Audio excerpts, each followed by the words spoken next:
말씀은 빌립보서 2장 1절에서 4절까지 말씀, 빌립보서 2장 1절에서 4절까지 말씀입니다. 다 같이 한 목소리로 봉독하겠습니다. 그러므로 그리스도 안에 무슨 권면이나 사랑의 무슨 위로나 성령의 무슨 교제나 국률이나 자비가 있거든 마음을 같이하여 같은 사랑을 가지고 뜻을 합하며 마음을 품어 아무 일에든지 다툼이나 허영으로 하지 말고 오직 겸손한 마음으로 각각 자기보다 남을 낮게 여기고 각각 자기 일을 돌아볼 뿐더러 또한 각각 다른 사람들의 일을 돌아보아 나의 기쁨을 충만하게 하라. 아멘. 다양한 부류의 사람들이 모인 교회가 하나 될 수 있다는 걸 여러분 믿으십니까? 아멘. 우리는 믿습니다. 오늘 2절 말씀에서도 마음을 같이하여 같은 사랑을 가지고 뜻을 합하며 한 마음을 품어, 정말 같은 마음 품고 같은 사랑을 가지고 또 같은 한 마음을 품고 신앙생활 할 수 있는 공동체, 너무너무 아름답죠. 그런데 안타깝게도 성경에 등장하는 교회들 가운데 그런 교회를 제대로 찾아볼 수가 없다는 데 아쉬움이 있어요. 광야교회가 이스라엘의 온 백성들이 하나 되었습니까? 하나 될 수 없었어요. 초대교회 사도들이 이끌던 초대교회 성도들이 정말 하나 되었습니까? 자신 있게 말하기가 어렵다고요. 그나마 그래도 교회의 하나됨을 찾아볼 수 있는 것은 사도행전 2장에 오순절 성령 강림 사건이 있은 후에 120명의 제자들이, 120명의 성도들이 함께 모여 기도하며 은혜를 구할 때, 그때는 좀 하나된 모습을 우리가 찾아볼 수 있어요.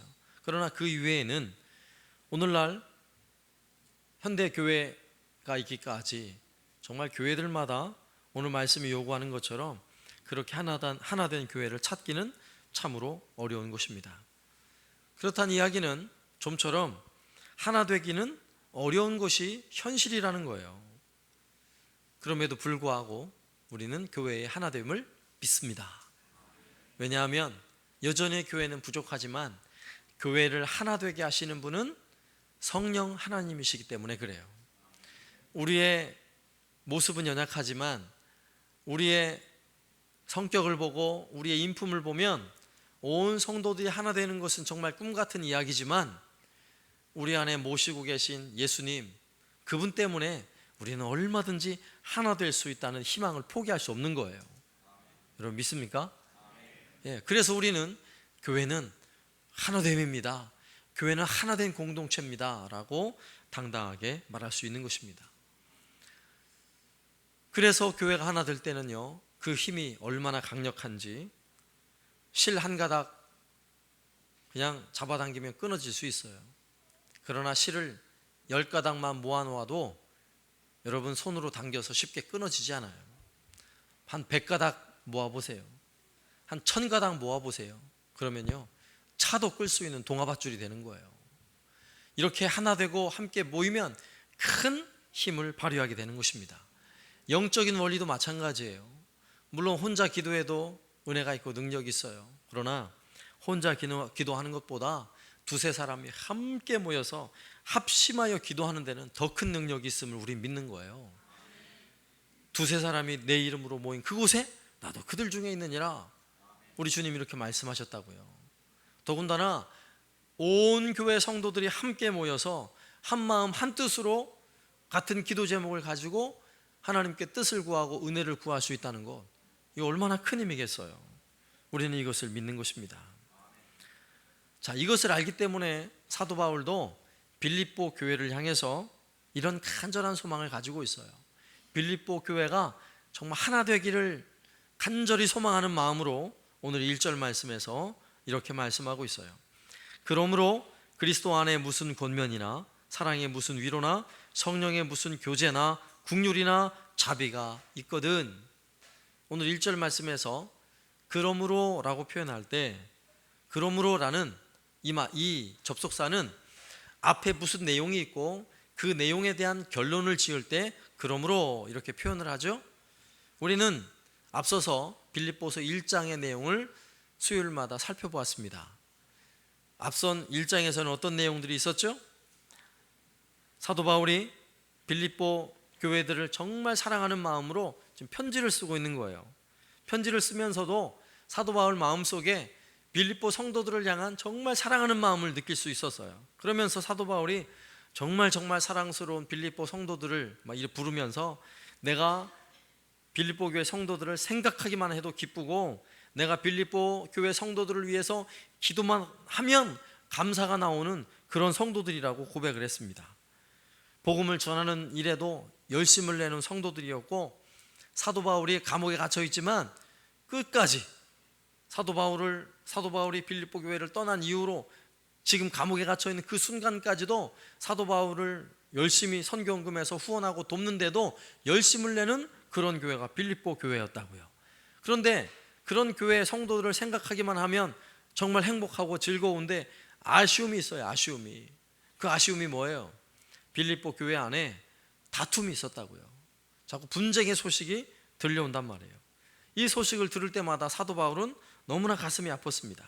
그래서 사도 바울은 1장에서 하반절에서는 나도 갇혀서 이렇게 갇힌 가운데 고난 중에라도 복음 전하는 일에 오히려 진보가 되었고 좋은 일이 되었는데 우리 함께 주님을 위해 한번 같이 죽자. 우리 주님을 위해 이 복음 신앙을 위해서 우리 함께 힘써 봅시다.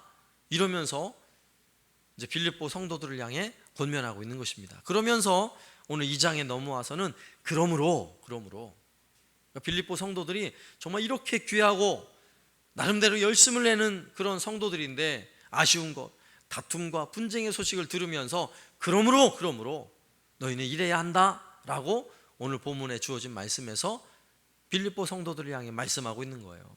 그러면 그 핵심 내용이 뭐예요? 서두에 말씀드린 것처럼 하나됨을 이야기하고 있다고요. 지금 다툼과 분쟁 가운데 있는 그 교회에 정말 아쉬운 것이 있는데 우리가 하나 되어야 한다라고 사도 바울이 교훈하고 있는 것입니다. 그래서 오늘 말씀의 1절에 다시 한번 그러므로 그리스도 안에 무슨 권면이나 사랑의 무슨 위로나 성령의 무슨 교제나 국률이나 자비가 있거든 마음을 같이하여 같은 사랑을 가지고 뜻을 합하며 한 마음을 품읍시다. 이러면서 교회의 하나됨, 이걸 위해서 사도 바울이 지금 교훈하고 있는 것입니다. 그렇다면 오늘 이 말씀의 교훈과 같이 정말 교회가 하나 되는 것, 그것이 무엇인지 오늘 말씀해 보면 두 가지 내용으로 사도 바울이 설명을 하고 있는데, 첫 번째, 과연 무엇에 하나 되어야 하는가 하는 것이에요. 빌립보 교회와 그리고 오늘날 우리 한국교회와 그리고 지금 이 말씀을 듣고 있는 우리 한사랑교회에 과연 무엇에 하나 될 것인가, 이것에 관한 것입니다. 오늘 말씀에 보면 1절 말씀에 그리스도 안에 무슨 권면이나 사랑의 무슨 위로나 성령의 무슨 교제나 국률이나 자비가 있거든. 자, 그 내용이 바로 이거예요. 무엇에 하나 되어야 한다고요? 그리스도 안에서 벌어지는 이 모든 일, 사랑과 위로와 권면과 교제와 국률과 자비, 이 일에 있어서 우리가 하나 되자, 우리가 한 마음을 가지자 라고 사도 바울이 이야기하고 있는 것입니다. 그러면 조금 더 쉽게 이 말을 풀어서 우리가 알아듣기 쉽게 이야기를 해보자면, 주님을 위해서 할 수 있는 이 모든 일에 우리 모두가 하나 됩시다, 이런 말이에요. 그러면 우리가 주님을 위해서 하나 할 수 있는 일이 다 뭐예요? 어떤 일들이에요? 그냥 쉽게 얘기해 보세요. 우리 예배하는 것, 네?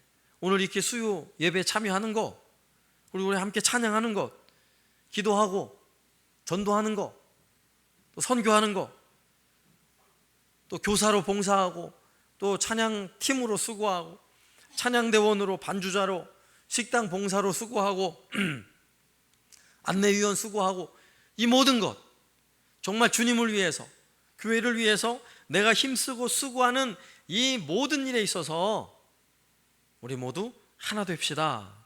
자, 이렇게 사도 바울이 교훈하고 있는 것입니다. 이 말은 교회에서 우리가 행하는 모든 사역에 있어서 우리 온 성도들이 다 한 마음 한 뜻을 이루고 있어야 한다는 이야기예요. 오늘 수요 예배에 주일날 예배하는 분들 중에 오늘 수요 예배에 참여하시는 분들은 제가 볼 때 약 한 30% 정도밖에 안 되지만, 이 수요일 저녁도 하나님의 이름을 부르고 찾고 구하는 이 일에도 어떻게 해요? 온 성도들이 정말 한마음 되어서 하나님께 기도하고 예배할 수 있는 시간이 되어야 한다라고 우리에게 교훈하고 있는 것이라고요.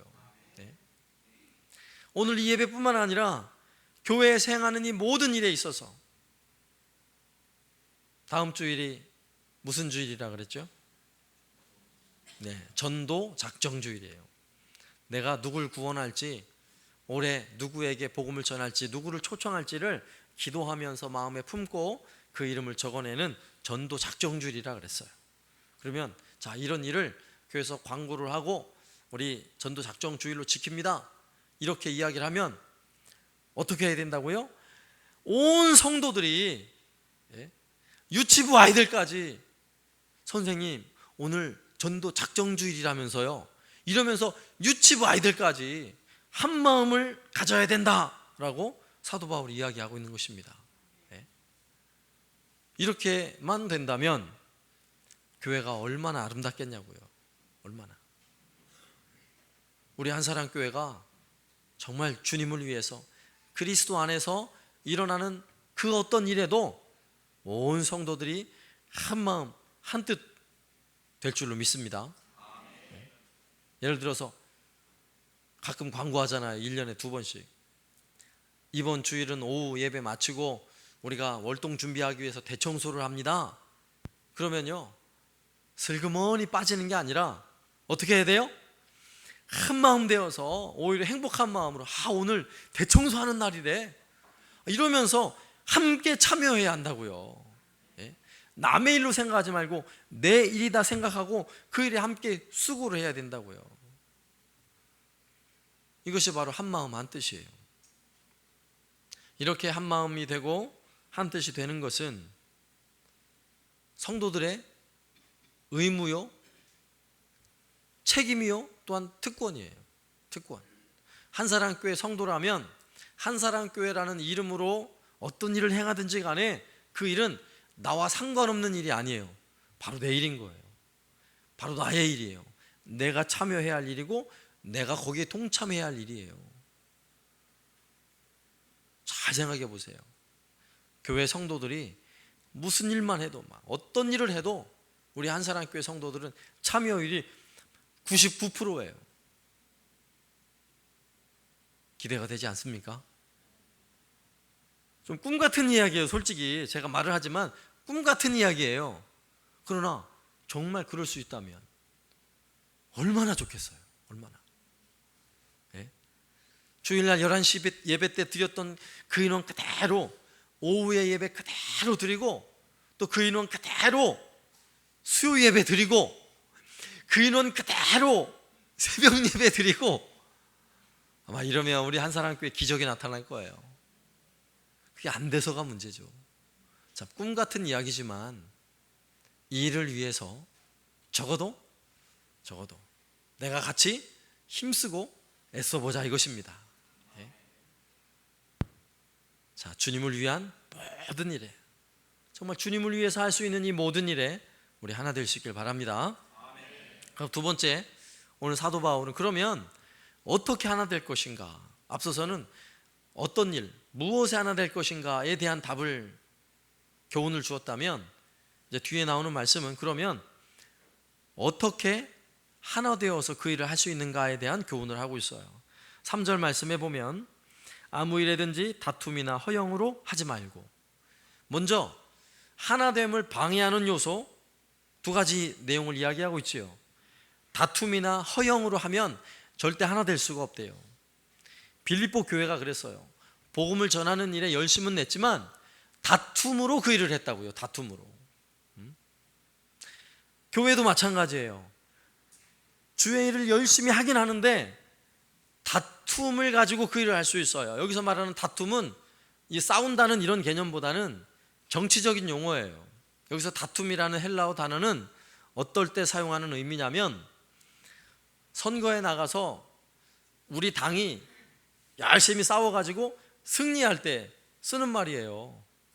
단순히 싸운다 이런 개념이 아니라 우리끼리 똘똘 뭉쳐갖고 상대편을, 적을 물리쳐서 이기는 거예요. 이걸 다툼이라고 말해요. 그러니까 꼭 나쁘다고 말할 수는 없어요. 세상적인 의미로는. 왜냐? 우리끼리 똘똘 뭉쳐서 다른 당을 이겨야, 저 당을 짓눌러야 이기는 거 아니에요? 승리하는 거 아니겠어요? 이런 의미로 다툼이라는 단어가 쓰여지고 있는 거예요.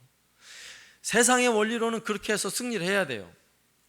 똑같은 기업체가 열심히, 예를 들어서 과자를 만들어도 우리가 만든 이 과자가 더 많이 팔리기 위해서 저쪽 기업을 이겨야 될 거 아니에요. 이겨야 될 거 아니에요. 그래 우리끼리 똘똘 뭉쳐가지고 저쪽을 밀어내고 이기면 그럼 성공하는 거 아니겠어요? 그러니까 세상의 의미로 말하면 그게 맞는 거예요. 잘하는 거예요.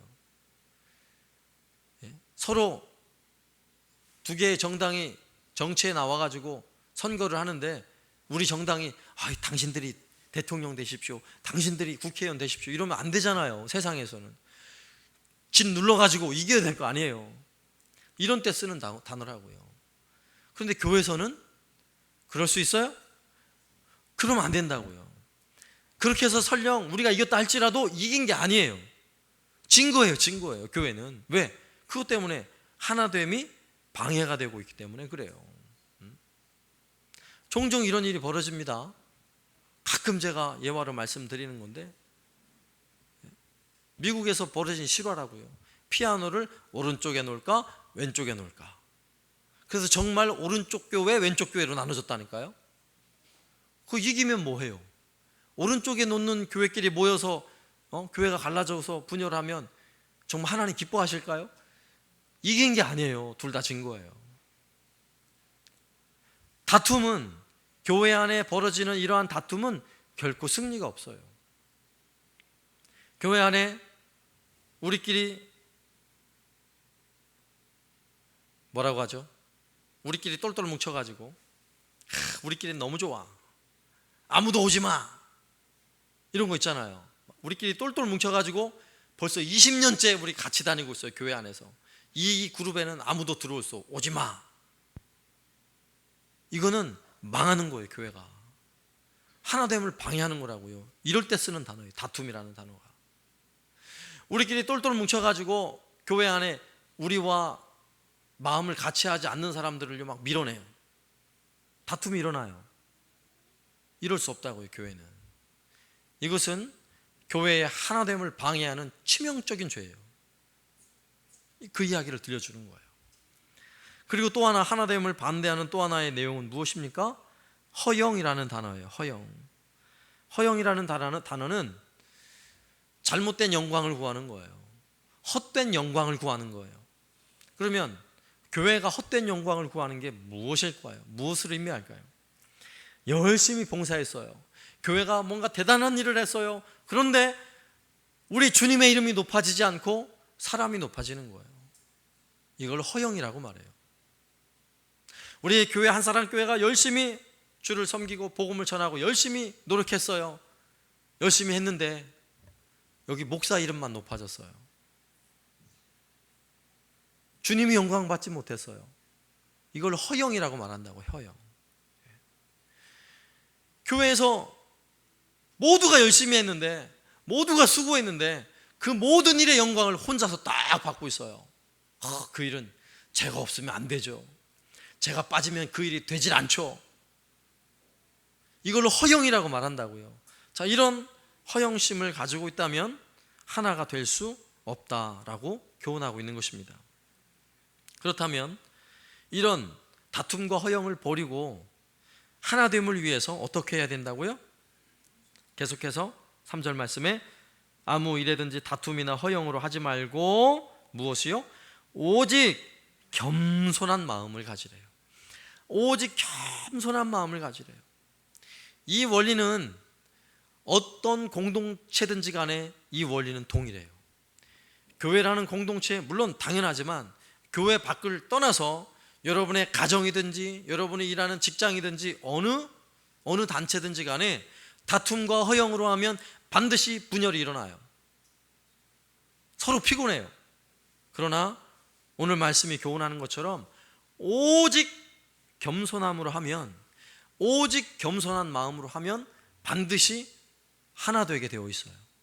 반드시 하나 돼요. 부부도 마찬가지예요. 부부도 서로가 오직 겸손한 마음으로 서로를 바라보고 있다고 생각해 봐요. 당신이 나를 결혼해줘서, 나를 구제해줘서 너무너무 고마워요. 이 마음을 가지고 결혼 생활을 하고 있다고 생각해 봐요. 당신이 없었으면 나는 노총각으로 늙어 죽었을 텐데. 이런 마음을 가지고 있으면 부부가 끝까지 한 마음 되는 거예요. 끝까지. 그런데 어떤 마음이 들어요? 너를 내가 구제한 거야. 내가 없으면 너는 노처녀로 늙어 죽어. 이러니까 하나가 안 되는 거죠. 이러니까. 그죠? 교회도 마찬가지예요. 교회도 오직 겸손한 마음을 가질 때 하나가 되는 거예요. 사도 바울이 이렇게 지금 우리에게 가르쳐주고 있는 거예요. 그러면 오늘 본문에서 말하는 오직 겸손한 마음이란 어떤 행동, 어떤 태도인가? 그 이어서 나오는 말씀에 보면 각각 자기보다 남을 낮게 여기고, 낮추라는 얘기가 아니에요. 높이라는 거예요. 상대방을. 나보다 내 옆에 있는 분을 더 높이라고요. 물론 겸손에 대한 용어를 정의할 때 여러 가지 정의가 필요하겠지만 적어도 오늘 본문에서는 겸손한 마음을 어떤 태도로 표현하고 있냐면 나보다 어쨌든 상대방을 높여주는 거예요. 나보다 옆에 있는 분 정말 이분이 더 예뻐요 라고 높여주는 거예요. 어머 집사님 너무 예뻐요. 아 무슨 얘기예요? 집사님은 저보다 1000배 100배 예뻐요. 이 높여줘야 된다고요. 김치를 잘 담궜어요. 지난 주일날에 김치를 잘 담궜어요. 먹으면 맛있죠? 김치가 너무 맛있네요. 권사님 이 김치 누가 담았어요? 너무너무 맛있어요. 그러면 제가 그냥 보통 실력이 그래요. 이건 세상 원리라고요. 그러나 겸손의 원리는 뭐예요? 겸손한 마음으로 하나됨을 추구하는 성도들의 삶은 그렇게 얘기하면 뭐라 그래요? 저는 한 게 없고요. 저 집사님이요 기가 막히게 배추를 잘 썰어서 그래요. 배추 썰었다고 맛있어져요? 그럴 수는 없지만 어쨌건 그 영광을 다른 사람에게 돌려주는 거예요. 더 저분이 높다고 높여주는 거예요. 이게 겸손한 마음을 가진 사람의 태도가 바로 이런 거라고요. 내가 높아질 자리에서요 서로를 높이는 거예요. 하나 되겠어요? 안 되겠어요? 당연히 하나 되죠. 그러는데도 하나가 안 되면 이상한 거예요. 안 되면 서로 높여주느라고 서로. 이런 교회가 될 수 있기를 주님의 이름으로 축원합니다. 옆에 있는 분에게 정말 이 마음을 가지고 이렇게 한번 얘기해 보세요. 나보다 더 예쁘세요.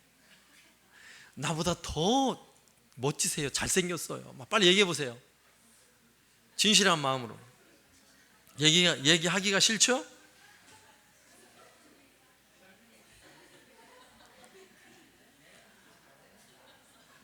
너무 멋지세요. 네. 목사님들끼리 모여서 가끔 이야기를 하면 목사님들이 주로 무슨 얘기 하겠어요? 교회 얘기잖아요. 교회 얘기. 교회 얘기하면서 주로 또 하는 얘기가 무슨 이야기 있어요? 장로님 얘기, 장로님 얘기. 목사님들 모이면 우리 교회 장로님 이런 얘기 하거든요. 근데요 저는 가만히 그런 모임에 가서 이야기를 들으면서 한편으로는 굉장히 아쉬울 때가 있어요. 왜냐하면 이제 목사님들 모임에서 들려오는 이야기가 장로님 때문에 죽겠어요. 우리 장로님 진짜 돌아버려. 이런 이야기를 종종 듣거든요. 그럴 때마다 저는요, 좀 가슴이 한편으로는 아프면서도 너무 속이 상해요. 왠 줄 아세요? 그렇게 얘기하고 나면 그 말은 언젠가 돌고 돌아가지고요, 결국 자기 뒤통수를 치게 돼 있거든요. 결국 자기 뒤통수 쳐요. 그렇게 얘기하고 있는데 장로님들은, 그럼 장로님 모임 가서 누구 얘기하겠어요? 예? 누구 얘기하겠어요? 목사 얘기한단 말이에요. 목사 얘기. 그러면 목사님들끼리 모여가지고 장로님 막 실컷 욕하는데 장로님들은 모여가지고 우리 목사님 존경스러워 그러겠냐고요. 그런 말 나올 수가 없어요. 장로님들은 또 우리 목사님 너무 불행한 거 아니에요? 너무 불행하잖아요. 저는 어떻게 했어요? 제가 오늘 또 어떤 그 장로님 또 오늘 교회 공사하러 잠깐 오신 분이 계시는데 그분 통해 얘기를 들었어요. 한사랑교회 너무 좋다면서요. 막 장로님들이요, 교회가 너무 좋다고 이렇게 얘기하세요. 이렇게 이 뒤통수를 때리는 게 아니라 할렐루야 감사합니다, 이래야 되는 거 아니겠어요? 네? 그럼 저는 무슨 얘기를 하고 다녔다는 얘기예요? 예상이 안 되세요? 저는요, 의도적으로라도 가가지고 목사님들 얘기할 때 우리 교회 장로님은요, 제가 8년 동안 목회하는데 우리 장로님들은 한 번도 제가 목회 계획을 얘기하면 노라고 한 적이 없습니다. 아니오라고 한 적이 없습니다. 세상에 전 그런 장로님들 처음 봤습니다. 이렇게 자랑을 하는 거예요. 그러니까 우리 교회가 이렇게 내가 잘났다고가 아니라 서로 잘났다고 이야기하면 어떻게 돼요? 결국 교회가 높아지는 거예요. 교회가. 여러분도 다른 교회 집사님을 만나든 권사님 만나면 또 누구 얘기해야 돼요? 네? 누구 얘기인가 해야 될 거 아니에요. 우리 교회 목사님은 얘기할 거고, 또 우리 교회 장로님은 얘기할 거고, 우리 교회 권사님은 얘기할 거고. 그때 무슨 얘기할 거예요? 높여주세요. 높여주세요. 문제가 생기면 항상 이렇게 생각해요. 너희 교회 문제 있다며? 혹시 이상한 소리가 들어가가지고 너희 교회 문제 있다며? 그럼 어떻게 하셔야 되겠어요? 내 문제야. 내가 문제였어. 내가 알고 봤더니 내가 문제였어. 내가 기도를 안 했어. 내가 이래야 교회가 하나 될 거 아니겠어요? 듣고 났더니 어떻게 알았어? 있잖아 말이야. 그 집사님 말이야. 어떻게 알았어? 이러면 되겠습니까? 안 되는 거예요. 이제부터 우리 교회 하나됨을 위해서 겸손한 마음을 가질 수 있기를 바랍니다. 겸손한 마음으로 정말 서로를 높일 수 있다면 우리가 꿈꾸는 교회가 이루어지는 거예요. 정말 교회를 통해 성령 안에서 하나됨의 은혜와 복을 누리게 되는 것입니다. 교회에서요, 하나됨의 복을 누린다는 것은 뭐냐면 인생이 너무 행복해진다는 거예요. 신앙생활 열심히 해보신 분들은 알아요. 교회 생활이 행복하다는 게 얼마나 행복한지. 교회 와서 성도들과 함께 교제하고 함께 은혜를 나눌 때 그 가지는 그 행복감, 성도들이 하나 되어서 서로를 높여주고 칭찬하며 그렇게 교회가 하나 되어질 때 이 땅에 우리에게 주어진 인생이 얼마나 풍요롭고 얼마나 행복한지 경험하신 분 아실 거예요. 이왕이면 하나님 만들어 놓으신 천국의 모형, 교회를 통해서 정말 천국을 경험해야 될 거 아니겠어요? 우리는 하나됨을 경험할 때, 교회를 통해 하나됨을 경험할 때 하나님 정말 천국이군요, 교회가. 이런 마음을 가질 수 있게 되는 것입니다. 그러므로 오늘 이후부터 우리가 서로 높여주고 정말 서로를 존중해주고 서로를 바라볼 때 그냥 보면 너무너무 사랑스러워서 어쩔 수 없는 이런 마음이 내 마음에 막 넘쳐나서 그냥 가만히 있을 수 없어서 너무 예뻐 보여가지고 내가 밥 사줄게, 이런 일이 많이 생겨야 돼요. 이런 일이 너무너무 예뻐가지고 집에 있는 예를 들어서 맛있는 뭐 깻잎 묻혔으면 얼른 싸다가 집사님 이거 좀 드셔보죠. 너무너무 맛있어요. 집사님이 한 것보다 못하지만 너무너무 맛있어요. 이러면서 서로 사랑하며 높여줄 수 있다면, 이건 꿈이 아니라 정말 교회가 천국과 같은, 우리가 이 땅에서 우리가 사는 인생은 고단하고 우리가 사는 인생은 수많은 수고와 고난이 있는 인생이지만, 그런 하나된 교회를 통해 서로에게 힘이 되고 서로에게 은혜가 되고 서로에게 정말 복이 되고, 이런 은혜가 있어야 하지 않겠습니까? 이 일을 위해서 오늘 본문 말씀을 통해 주시는 이 말씀의 교훈처럼 겸손한 마음을 가지고 교회의 하나됨을 함께 이루어갈 수 있는 저와 여러분 되시기를 살아계신 예수님의 이름으로 축원합니다. 아멘.